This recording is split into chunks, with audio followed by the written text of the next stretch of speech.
আসসালামু আলাইকুম বন্ধুরা। আমরা বাংলাদেশের প্রত্যেক মানুষের সরিষার তেল একটা উপকারী জিনিস। সেই সরিষার তেল থেকে আমরা অনেক তেল পাই। শিশুদের জন্য আমরা সরিষা তেল ব্যবহার করে থাকি, যেটা কাতি সরিষা তৈরি হয় আমাদের পল্লী এই যে সরিষা ক্ষেত থেকে। এই ক্ষেতের জমিতে অনেক সরিষার তেল তাদের এই বীজ দিয়ে পাওয়া যায়। এই বাম্পার ফলন ফলে এই যে একটা ক্ষেত, আমার এক বড় ভাইয়ের ক্ষেত। তো আমি যতটুকু জানি এই ক্ষেতের পরিমাণ আমরা এলাকার ভাষায় 10 কাঠা বলে, 10 কাঠা। তো এর আগে আপনার ধান পাইছে এই 10 কাঠাতে 40 মণ ধান।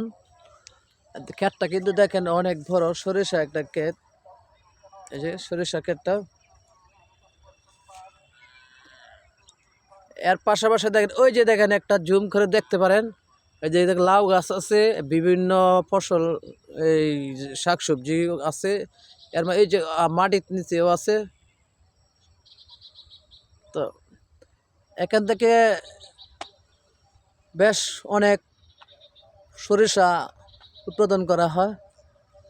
আর এই সরিষা এগুলাই মানে বাজারজাত করে অনেক তেল উৎপন্ন করে।